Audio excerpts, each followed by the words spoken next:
idea what it was going to be like for a month. So I'm going to cut that story out because I don't want it to be on YouTube for the YouTubers. The people find it difficult, if not impossible, to go outside their comfort zones. We're talking about comfort zones now. Do the ends justify the means? And as long as it's legal, moral, and ethical, the answer is yes. Okay, we're not trying to teach you how to be criminals here. Although QLA works very well if you have a criminal mind. In the program Criminal Minds, which is one of my favorites, most of those criminals are following QLA principles. I didn't teach them though. Another one of my favorite programs when I do watch TV is Cold Cases, where they go back 40, 50, 60 years and they find criminals that did bad things. Okay. But comfort zone, when I was a young man and before I had my first Rolls Royce when I was 26 and a half, I went to Rolls Royce dealerships and I used to sit in the Rolls Royces and smell the leather, touch the mahogany in the Rolls Royce, touch the leather. And we used to go to $1 million houses, which in 1971, 72 were big houses for $1 million. I mean, big, huge estates for $1 million. And we used to sit and go, and they used to ask us, well, when are your parents going to get here? No, it's us. It's us. And we became comfortable. We used to go to the airport and watch the international flights land at LAX from Paris, from Berlin, from Tokyo, and watch the first class passengers come off the plane. In those days, you used to walk down the ladders, or not the ladders, staircases. And we watched, and in those days, they were all wearing coats and furs and hats, and they'd be dressed up just to see what they looked like. Although I couldn't afford that at the time. I used to go to fine men's clothing places in Beverly Hills, even though I couldn't afford it, because I was getting used to being comfortable with something completely different than from where I was raised. And that's how I learned to expand my comfort zone. But the first thing that expanded my comfort zone was this, when Congress of the United States deemed me an officer and a gentleman by the Act of Congress. Okay? I never even thought about the concept of being a gentleman before that happened on July the 1st, 1967. Nobody ever said, well, he's a real gentleman and a scholar. Nobody talks like that. I don't know if they do now.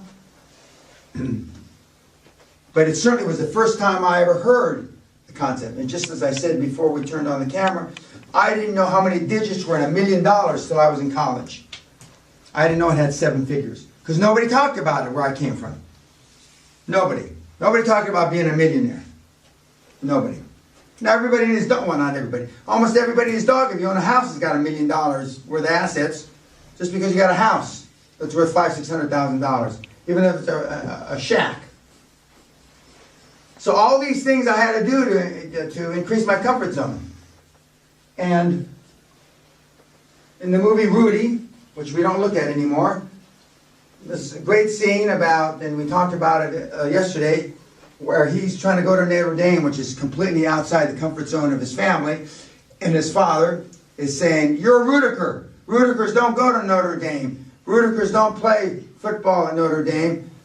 Rudikers work at the steel plant, or whatever the plant is, a steel plant, etc.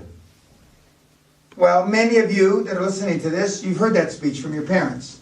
And as I said in the first day in the opening remarks, we showed you a clip of an email from one of my mentees that his father was commenting, very much akin to Rudy Rudiker's father in the movie Rudy.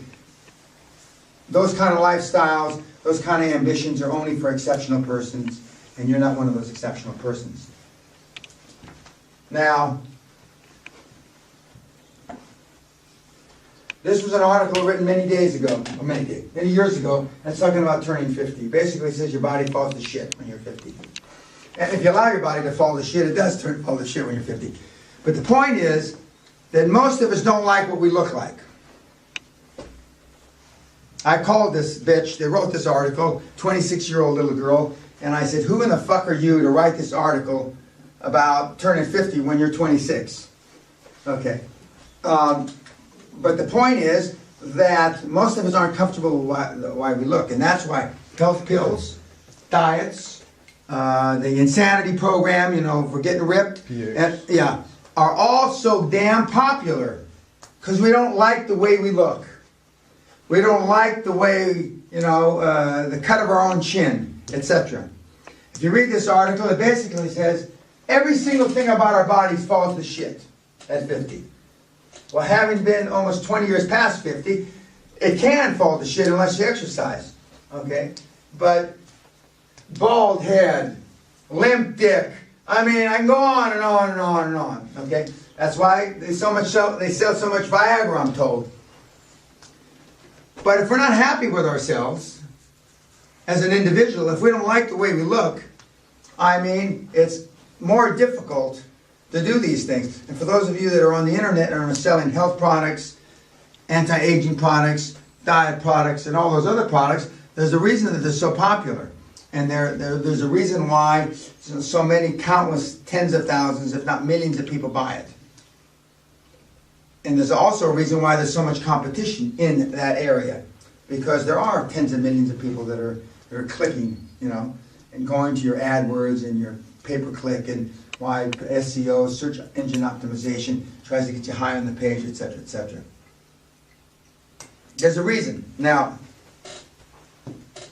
this is the lady that swam from Cuba to Florida, 64 I think she was, Deanna Nyad, who you can't tell her that she's old, okay? She dispelled those myths. Took her 35 years. Some of you people that are coming here late in life need to dispel the myths that we've talked about the last 2 days. Some of the people that are watching on YouTube need to dispel those myths. But remember, you're the average of the 5 people you hang around with most. And for the most part, almost 100% of the people that are on the Hall of Fame that are behind the camera are people that were able to break free of those myths. As Diane Nyad, the lady that swam that channel between Cuba and Florida, said, doubt kills more dreams than failure ever will. Never give up on your dream. The moment you're ready to quit is usually the moment before the miracle happens. Happiness is a way of life. It always darkest before the dawn. In your weekly reports, you're going to share with me some of your challenges. Hopefully all your challenges. And I will, from week to week, tweak, help you get through those things.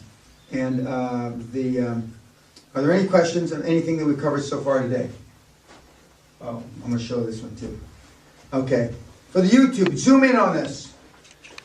When you turn 50, 60, and 70, your body falls to shit. This is an old man measuring his wife's breasts over the years. Okay. 1954, they were up here. 1964, they were up here. 1974, 1984, 1994, and 2004. This is life. Okay? And she doesn't look that happy. Next, when I asked, what's the best way for birth control after 50? She said nudity is the best thing. Then, now, he says, I'll be back, Arnie. Oh, my back. Arnie, that was last year, and this was when he was 23 or 24. Aging. It's a bitch.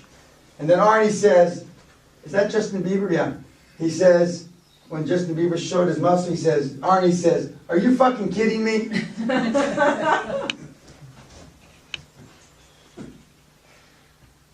Okay.